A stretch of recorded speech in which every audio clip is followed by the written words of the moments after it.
Olá, muito bom dia a você que está conectado aqui na TV Estadão. Na manhã dessa sexta-feira, eu quero te convidar para acompanhar a partir de agora uma mesa redonda especial, onde a gente vai falar sobre a Lei Geral de Proteção de Dados, a já famosa LGPD. E olha, presta atenção, a nova regulamentação, ela estabelece padrões sobre a gestão de privacidade de informações. Mas o que é interessante é o seguinte, ela permite também que as empresas aumentem a sua competitividade. E está comigo aqui no estúdio duas feras para a gente debater esse assunto. A Márcia Ogawa, Márcia que é sócia líder da Deloitte para o atendimento da indústria de TMT. Bom dia, Márcia. Bom dia, João. Muito obrigada pelo convite. A gente que agradece a sua presença. E também o José Pella Neto, que é diretor da área de Cyber Risk da Deloitte. Obrigado, João. Pella, obrigado pela sua presença aqui também. Bom, vamos lá, quero que vocês contem um pouquinho o que é essa lei, né? E o que vai mudar, o que ela muda. Tá bom. Vamos lá. Deixa eu colocar um pouco o contexto de negócios, né? Como eu sou da área de tecnologia, eu sempre gosto de colocar um pouco do contexto de negócios, né? O que está acontecendo aí no mundo, que a gente está mudando a nova forma, a nova economia, né? Nós estamos entrando na economia digital, na economia da informação. Então, o que tem dentro da economia da informação? A matéria-prima são dados, que são transformados em informações. Então, muda todo o conceito do que é possível, do que não é possível, nas novas regras do jogo dessa nova economia. Por isso que esta lei passou a ser importante e eu vejo que esta lei aqui no Brasil foi um passo importante para o Brasil se preparar para a economia digital. Né? Eu vejo isso um passo significativo porque de fato se obtém uma guidelines, né, em relação ao que pode e o que não pode fazer em termos que as empresas podem ou não podem fazer, né, em relação a essa questão dos dados. Pera, o que muda com a lei? No final do dia, a gente que está sendo protegido, é uma lei que nos favorece, nós cidadãos. E restringe de alguma forma para as organizações o método, a forma como ela vai trabalhar os dados, como ela vai obter lucro, como deve, né? Nós temos uma economia que precisa evoluir, então no final do dia é uma balança para que você também não descambe para um lado onde tudo é possível, em detrimento de quebras de privacidade e tudo mais. Então, é uma proteção para nós e um guarda-reio, né, para as empresas. Então, qual o impacto direto da lei nas empresas, Márcia? Para mim é o seguinte, né? Nós precisamos tomar muito cuidado que essa lei não se torne uma trava para a inovação no Brasil. Essa é a minha grande preocupação, né? De fato, o Brasil Você ainda... está dizendo que ela tome por um lado só. Que ela tome só pelo lado de proteção ao consumidor, que é importante, mas também que ela ajude as empresas também a encontrar caminhos para a inovação. Né? O contexto de tudo isso é que países como China, Estados Unidos, eles saíram na frente no que tange ao uso dos dados, ao uso de inteligência artificial, e o Brasil ainda está numa fase mais incipiente. Então, minha preocupação pelo fato desse estágio nosso ser incipiente, se você vem com uma lei, uma regulação muito pesada, isso bloquear toda essa nova inovação. E o que pode impactar nós estamos fazendo um movimento gigante no Brasil de fomento à indústria de tecnologia, a startups, e caso a regulação venha muito forte em cima desse uso dos dados, este movimento poderá ser impactado também. É isso, nas relação às empresas? Para as empresas tem um desafio de olhar para dentro de casa e ver se de fato o que está sendo feito com aqueles dados. É um pouco de cultura organizacional? Sim, sem sombra de dúvida, é uma questão de cultura, é uma questão de modelo de negócio, porque existem muitos modelos de negócio, como o Márcio está comentando, que eles são baseados em dados. E dependendo da forma como a empresa obtém esse dado pode ser utilizado, sem sombra de dúvida, mas se ele não for obtido da forma adequada, a lei ela se aplica com multas e restrições que podem ser relevantes. Agora, tem algum mercado, Márcio, específico que já está sofrendo o impacto da lei, ou seja, que vai ter uma mudança maior? Na verdade, eu vejo sempre o lado de como a gente consegue aproveitar a lei e desenvolvimento da nossa economia, né? No uso do dado. Olhando sobre essa ótica de oportunidades, Logicamente, no Brasil, o setor financeiro é o primeiro, eu diria, mais desenvolvido no uso do dado, né? No Brasil, sem sombra de dúvida, os bancos, as seguradoras, as empresas de cartão de crédito, elas saíram na frente até mesmo pela sua estrutura. Já seus processos exigem muito o uso do dado, né? Mas os bancos brasileiros também são muito reconhecidos por ter essa capacidade de tecnologia. Capacidade de tecnologia. Então, nós precisamos fazer agora um esforço gigante para que outras empresas também, sobretudo a manufatura, a indústria, também venha a incorporar essa tecnologia em seus produtos, em seus ativos, de tal sorte que elas também consigam utilizar dados como matéria-prima. E, de fato, elas consigam criar produtos digitais, né? Então, um pouco complementando a pergunta para o Pella em relação se é mudança organizacional, sim, é mudança organizacional, mas também eu gostaria muito de enfatizar a questão da ética, né? Então, existe um lado que é o lado da enforcement de uma lei, né? Mas eu acho importante que o Brasil também parta por uma ação que é divulgação do uso da ética, a ética como uso do dado, né? Como uma referência. Como uma referência. Agora, né? teve uma mudança no marco civil da internet. Sim. A gente pode considerar isso daí. Sim, sim, extremamente relevante e importante, né? Na época em que foi concebido, ainda as mídias sociais, essa ciência dos dados não estava tão desenvolvida, então essa mudança é muito benéfica para que o Brasil trilhe nessa economia digital. Agora, a lei, ela tem a regulamentação tem um modelo europeu. A gente está seguindo o modelo europeu. Isso é positivo? Na verdade, esse era o melhor caminho? Se era o melhor caminho, a gente não consegue avaliar ainda porque depende de uma regulamentação, depende de alguns passos para que a lei entre em vigor e como ela vai ser aplicada por todo o ecossistema de legisladores e autoridades e as próprias organizações. Tem um tempo dela ser absorvida aí. Sim, então, sim. A própria lei ela tem uma vacatio legis de 18 meses. Né? É a lei que teve o maior tempo até entrar em vigor até hoje na história do Brasil. Então, entende-se que essa é uma lei diferente, é uma lei geral, que vai sobrepor muitas outras leis sobre a utilização do dado, né? Então, quando a Márcia fala do lado positivo, é fundamental utilizar o lado positivo até mesmo para tratar o lado negativo da lei.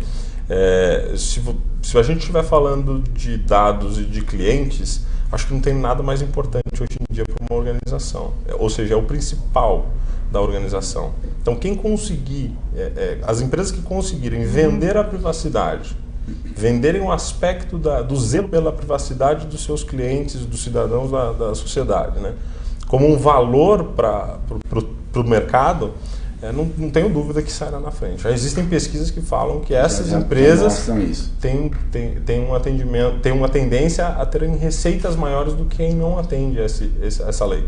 Isso tomando como base a própria União Europeia. Márcia, o modelo europeu, né? Acho que esse realmente de fato era o mais apropriado para ser seguido? Eu costumo falar o seguinte, né? Cada país, ou seja, o Brasil tem necessidades distintas dos Estados Unidos, da Europa ou da China. Será que chegou aquele momento, Márcia, de fato a gente, de alguma forma, enquadrar e moldar dentro da nossa realidade, Brasil, é isso? Sim, essa é a minha preocupação, porque de fato na Europa a lei faz muito sentido, até mesmo porque é uma reação em relação ao desenvolvimento da própria indústria, né, de tecnologia e telecomunicações da Europa. No Brasil, eu acho ainda que nós temos muito ainda a criar no Brasil, temos ainda uma indústria nascente ainda de tecnologia, é uma indústria ainda que ela precisa ser consolidada, a nossa indústria e manufatura precisa incorporar novas tecnologias, então sempre o olhar diferenciado do nosso mercado é muito importante neste momento, né? São situações distintas. Por exemplo, no caso dos Estados Unidos, que ele já tem muito avançado a questão de inteligência artificial, o uso dos dados, né? Então é uma situação diferente da nossa. Nós ainda tem que adaptar de alguma forma a nossa realidade. Agora, o uso indevido das informações, né? Esse uso indevido ele vinha acontecendo com muita frequência no Brasil? O indevido está sendo definido agora, né? A lei ela está falando o que pode e o que não pode. Existe sim um caminho que é muito trilhado em diversos países das Américas e que o Brasil também se utilizava, como em outros lugares do mundo. Seja pelo enriquecimento de bases de dados, pelo compartilhamento de informações entre empresas com o objetivo de capturar novos negócios e prospectar novos clientes, o que pode se entender como legítimo pelas empresas, né? Só que isso hoje a lei coloca como uma barreira, como a necessidade de o cliente fornecer o consentimento. A gente entra na gestão do consentimento, que é o fiel da balança, ou seja, se você como empresa falar para o teu cliente que aquele dado que ele está te fornecendo, ele pode ser explorado comercialmente, para campanhas, e você aceitar, porque você entende que o trade-off entre fornecer aqueles dados e consumir um serviço parece adequado, certamente aquele dado pode ser explorado. A empresa precisa só cuidar disso. Então, quais são as informações mais utilizadas, né? O que se usa mais dessas informações, para a gente dar um exemplo aqui para quem está nos acompanhando? Hoje em dia os dados pessoais, né, os dados que identificam ou são capazes de identificar uma pessoa, né, são os principais dados. Só que hoje estes dados eles não são somente obtidos pelo você preenchendo um formulário na internet. Hoje ele é inferido com base no seu smartwatch, na sua localização, eventualmente num consumo, entrar e passar numa loja e fazer o login com a sua rede social. É aí que começa a história, né? É aí que começa a história, porque eu costumo falar que existem dados que são visíveis, que o consumidor, de uma maneira geral, ele sabe. Puxa, eu estou entrando nesse site, eu estou me cadastrando nesse Wi-Fi desse bar, ou eu estou dando accept num determinado aplicativo. Isso é o que é visível em termos de dados que são capturados pelo consumidor, né, do consumidor. No entanto, quando o IoT começar a entrar aí na sua plenitude, os dados poderão ser coletados através dos objetos, né? Então, suponha que nós tenhamos aqui um beacon que está num automóvel, né? Este é o automóvel que está gerando dados, com certeza, ele está pegando dados do automóvel, no entanto, ele está inferindo o comportamento de quem está dirigindo. Então, na verdade, são dados da pessoa. Na verdade, o dado, é do carro que ele está obtendo o dado, mas ele está inferindo o dado da pessoa que está conduzindo. Um outro exemplo que a gente usa bastante em manufatura avançada, em IoT, é o handling de uma máquina. Então, você pode colocar o IoT, a internet das coisas, para sensorizar a máquina e monitorar isso remotamente, mas na verdade você está monitorando eventualmente o operador que está manejando a máquina. Sim. E não a máquina em si, mas a informação é da máquina. Até aquela história das casas inteligentes, né? Onde Exato. Os eletrodomésticos ali vão estar todos conectados. Exato. Seria um exemplo também de pegar essa informação e de alguma forma qual seria o uso dela. Exato, e essa informação é riquíssima, Então, a partir não somente os dados que você imputa no site ou que você coloca no seu app, mas essas informações que eu falo de invisíveis aí, né? Que você pode obter. E esses invisíveis que vão estar cada vez mais presentes. Mais presentes. Isso é importante, porque muitas vezes isso aí é o que vai gerar inovação na empresa, é o que vai gerar eficiência numa empresa, é o que a empresa vai... Então, este movimento é um movimento saudável, né? De você incorporar IoT nos seus produtos, é um movimento saudável. Né? Esse dado ativo-passivo, né? Cliente-empresa, ele tende a diminuir cada vez mais, porque você vai fazer um check-in, dali para frente, a empresa inteira vai estar à tua disposição. Então, é um processo complexo para as organizações conseguirem manter esse consentimento adequado. Vamos falar de oportunidade de negócios com a lei. O que ela pode gerar de oportunidade? De negócios, né? Negócios. Bom, oportunidade de negócios são empresas, as próprias empresas que são estabelecidas, ela criar novo business, novas áreas de negócio, né? Então é muito comum falar assim, olha, vou criar aqui uma área digital. Essa área digital, mesmo que eu tenha aqui uma empresa que está essencialmente usando ativos físicos, você cria essa área que é um ativo digital, que é a obtenção dos dados, seja a obtenção dos dados da sua cadeia e do seu ecossistema, né? Então, a segunda coisa seria a formação de ecossistemas digitais. A formação de ecossistemas digitais é quando essas empresas grandes combinam com as empresas de tecnologia, empresas pequenas, enfim, empresas de outros setores, né? Empresas também nascentes, startups, empresas que poderão ser criadas dada a disponibilidade da tecnologia. O desafio é justamente usar essas informações de uma forma inteligente. Exato. Né? E você cria com estratégia. Como estratégia, você cria esse modelo de dados. Né? Se você cria essa modelo de dados, você cria um business que é essencialmente dados. E a vantagem é, quando a gente está falando deste tipo de business, a barreira de entrada, ela tem uma barreira de entrada intelectual, porém a barreira de entrada de capital é menor. É diferente de eu falar assim, eu vou entrar nesse business, vou montar uma fábrica, é capital intensivo. Quando você está falando que eu vou abrir uma startup que é baseada em dados, a barreira de entrada é bem menor. Né? Então, esta que eu vejo a oportunidade do Brasil, ou seja, de criação deste mercado, que é um mercado relevante, cuja necessidade de capital inicial é menor e que possam realmente explorar dados. Inclusive com o surgimento de novas empresas. Sim. Sem sombra de dúvida. Cada vez mais esse dado ele vai ficar restrito. A ideia é que as empresas não queiram comprar riscos sem necessidade. Ou seja, para que eu vou ter esse número de dados dentro da minha organização que eu não tenho consentimento para ter? Então eu não vou querer ter. Só que vai ter um ramo de negócios que vão se estruturar para obter dados, com possibilidade de exploração, seja pelo fornecimento de serviços gratuitos, pelo dinheiro. O dado vai valer dinheiro cada vez mais. Até para quem está nos acompanhando agora, né, e está envolvido com alguma startup, ou pensa em alguma startup, de que forma a lei tem um impacto positivo nesse sentido para alavancar um negócio, uma ideia, por exemplo?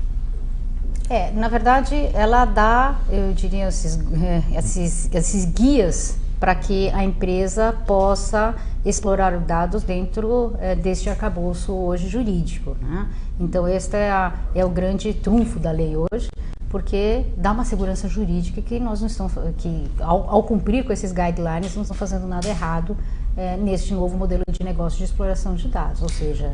O Brasil está bem posicionado nessa nossa economia, nessa economia digital, vamos colocar dessa forma? O Brasil está, de alguma forma, pelo que eu vi, não está. Percebi assim, só na fisionomia de vocês que não estamos, é isso. Acho que a grande análise que dá para ser feita é que existe muita oportunidade. A gente ainda está falando das primeiras empresas em diversos segmentos. Ou seja, existem muitos negócios não explorados que podem ser amplamente explorados e agora com base numa lei que traz um suporte melhor para essa empreitada. E a adequação à lei? Tudo bem, ela vai começar a vigorar daqui em 2020, não é isso? 19 de fevereiro de 2020. 19 de fevereiro de 2020. O que as empresas devem fazer e se elas já estão fazendo já estão procurando conhecer melhor, se adaptando à nova lei?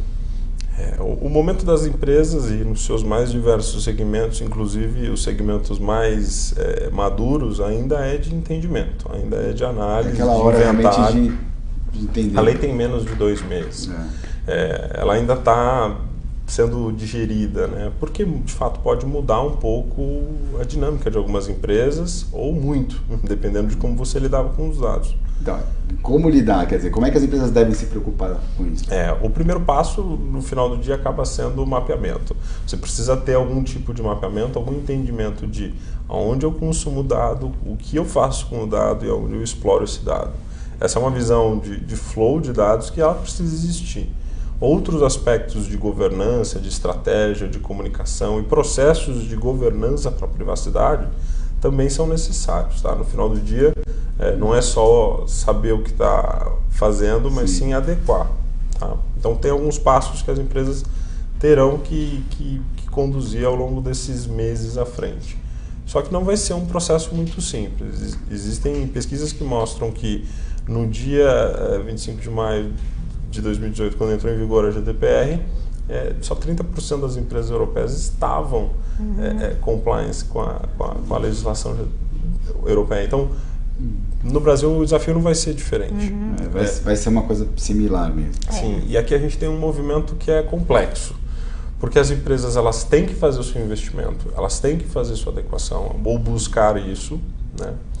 E do outro lado da moeda tem a falta de um órgão para ajudar, né? Que ele foi inclusive vetado ainda, pendente de definição, né, de uma autoridade para cuidar desse aspecto. A né? gente vai falar desse aspecto, mas eu queria que você falasse também das sanções. Quer dizer, o que as empresas, de que forma, quais são as sanções para essas empresas que não se adequarem? As sanções elas são tranquilas, 2% do seu faturamento ou 50 milhões de reais. Light, né? Bem tranquilo, uma coisa bem tranquila de se pensar. Imagina qualquer administrador colocando 2% do seu faturamento numa base que pode ir para perda. Então, assim, esse movimento ele é complexo, ele não é rápido, só que tem um ponto de alerta aqui que eu achei importante deixar. Como ele é demorado, ele é longo e ele vai tomar um tempo, e a gente tem um outro efeito que é de ameaças de segurança para todas as organizações a qualquer dia, a qualquer hora, a qualquer momento. E acho que todo mês a gente tem uma notícia de vazamento de dados de alguma organização. Né? A autoridade ela não vai estar pronta e você não vai ter capacidade de monitorar todo mundo, de avaliar todo mundo, de garantir uma consistência de aplicação da lei para todo mundo. Quem tiver seus dados vazados certamente vai virar um alvo mais fácil. E aí o trabalho de privacidade ele vai ser requisitado. E aí você vai acabar criando um efeito cascata. Aconteceu por isso, eu vou perguntar disso. Aconteceu pelo outro lado, eu vou perguntar do outro. Então vai ficar uma conversa difícil para quem enfrentar um vazamento de dados. Então, atenção e requerimentos de segurança eles precisam ser priorizados, em detrimento de um processo mais longo de atendimento de aspectos de privacidade. Agora, Márcia, e se uma empresa, né, ou pessoa física quiser de fato autorizar o repasse, né, dessas informações, como isso deve ser feito? Eu acho que do seu ponto de vista de lei você pode explicar melhor, né? A autorização para o acesso aos dados e transferências elas vão ser permitidas, elas são permitidas pela lei. Obviamente elas são proibidas se você não tem o consentimento para fazer, para executar este procedimento. Isso a lei veda. A lei ela fala não o tempo inteiro, né? Então você não pode fazer nada a menos que você tenha o consentimento. Mas tendo o consentimento de que estes procedimentos eles devam acontecer, não teria problema nenhum. Quando essa transferência de dados é para fora do país, o que é requerido é que exista uma legislação semelhante neste país de destino, para garantir algum tipo de relação no caso de uma eventual necessidade de uma ação extraterritorial, né? Ação fora do país para investigação ou algo que vale. E a gente tem um lado, né, que é o lado do negócio. Então tem o lado da lei do que a empresa precisa fazer. O lado do negócio, como quando a gente desenha estratégias com os clientes, é que esta relação de troca seja boa para a empresa ou para o usuário. Né? Então não é simplesmente colocar a tela do opt-in, de accept, mas você tem que ficar pensando na sua estratégia. Por isso que o modelo de negócios é importante. Tá? Porque muitas vezes para o consumidor, naquele momento, pela troca ser válida, tá? Ele vai consentir. Tá? Então vamos aqui o exemplo lá, se eu conseguir ter desconto ou um plano mais barato em troca do dado, tem gente que vai optar por, eu vou trocar o dado por obter este benefício. Ou obter o benefício por um desconto, obter o benefício porque eu vou ganhar mais informação. Então essa é a estratégia. Então tem um lado que é um lado de estratégia, né, que é muito importante para que efetivamente exista essa troca, né, e o lado da regulação. E as empresas tentando entender justamente essa regulação para poder ter uma abordagem mais próxima do seu cliente, do seu consumidor e trabalhar justamente com essas informações, né, saber a melhor maneira de trabalhar com essas informações, com esses dados, de uma forma mais assertiva. Que tem o give back para o consumidor. Que a gente já entra na história também da internet das coisas, mais uma vez, para entender como essas informações vão circular e o uso mais adequado delas. A empresa que entender que privacidade pode ser um fator de aumento de confiança com o seu cliente e de ganho de clientes, sem sombra de dúvida vai se posicionar melhor frente a esse desafio. Aquela empresa que só pensar de, poxa, vou ter que gastar 2, 3, 4 milhões para buscar uma adequação a uma legislação porque eu tenho que mudar meu processo, vou perder dinheiro aqui. Se você olhar só o lado negativo, e esse é o ponto que a Márcia acho que bate desde o dia número 1, certamente vai ser uma lei muito ruim. Agora, se você entender que esse é um um convite, um chute na bunda para você correr atrás de uma nova economia, sem sombra de dúvida você vai conseguir ver um lado positivo. Agora, como vocês acham que o Brasil deve caminhar nesse sentido? Que medidas devem ser tomadas para que a gente se beneficie da lei, né, e para que as pessoas, né, o consumidor, as pessoas de modo em geral, também tenham uma conexão positiva com as empresas, com os serviços e tal? Eu bato muito na tecla da educação, né? Então, é aquele tal negócio que eu falei logo no início. Nós estamos mudando nossos paradigmas da sociedade, da economia. Então, nós precisamos educar a população nas novas regras do jogo.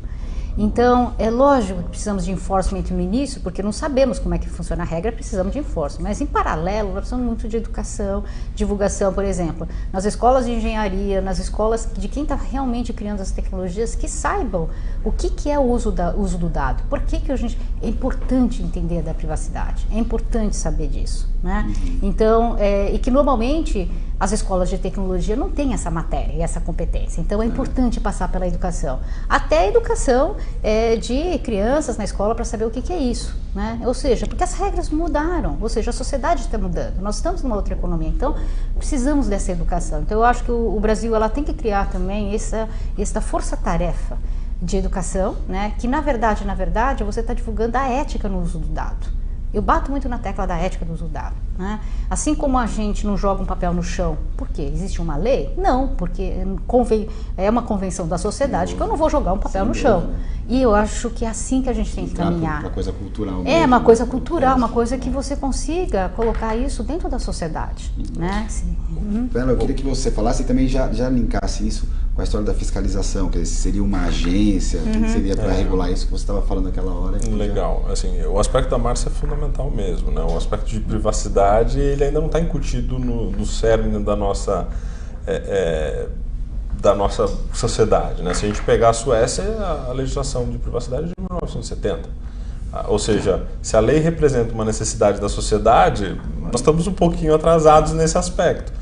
Mas nós vamos ter que correr, porque a economia já está aí e ela requer esse tipo de... Mudando de uma velocidade muito grande. Exatamente. E aí, nesse mérito todo, existe uma parte da lei que ainda requer regulamentação e esclarecimentos.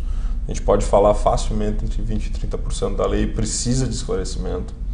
E o esclarecimento ele deveria ser dado por uma autoridade, né? E essa autoridade ainda não foi criada. Na ausência dessa autoridade, todas aquelas instituições que podem e têm o seu papel de regulador e fiscalizador dentro dos seus segmentos vão assumir esse papel, seja a Anatel, seja o Banco Central, seja quem for que vai atrás de aplicar a lei. Então, para dirimir isso e fazer o fiel da balança, até para que a economia seja eventualmente ajudada, beneficiada, você precisa ter uma autoridade. Provavelmente essa autoridade deve ser num modelo agência, como é uma Anatel, como é esse perfil? Existem algumas questões sendo discutidas. Questões onde a gente tem uma independência maior do governo, né, independente do legislativo, do executivo, para olhar para isso de uma forma um pouco mais independente, e outras mais conectadas ao governo. Quanto mais independente, melhor. Sim. Né? Quanto mais plural, mais diverso. Exatamente. Com diferentes perfis fazendo parte. Não é isso? Exatamente. Eu acho que nesse ponto, eu acho que não é questão do sem governo ou com governo, é que seja plural, que ele seja multissetorial, que a sociedade esteja representada, que diferentes pontos de vista sejam representados, né? O meu alerta é muito se ela for só para um extremo de proteção, só do lado da proteção do consumidor, sem olhar, ajudar a formar uma nova economia, nós teremos um grande impacto no futuro. Agora eu queria considerar as considerações finais de cada um de vocês. Por favor, Pamela. Márcia?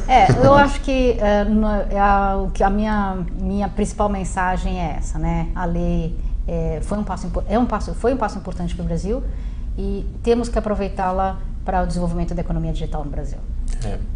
Eu vejo como um desafio, mas como uma grande oportunidade, né? Nesse meio, se você entender que é uma legislação que você pode utilizar ao seu favor e que vai proteger o seu negócio, a sua reputação, a reputação da sua organização dentro do mercado e com os seus clientes, certamente é algo a se pensar e algo a se utilizar de uma forma inteligente. Vai lá, muito obrigado pela sua participação. Eu que agradeço, João. Da TV Estadão. Márcia, muito obrigado também pela sua participação com a gente. Tá, muito obrigado, João. E obrigado a você, internauta, que esteve conosco durante essa meia hora na nossa mesa redonda. Um ótimo final de semana e até a próxima mesa redonda aqui na sua TV Estadão. Tchau.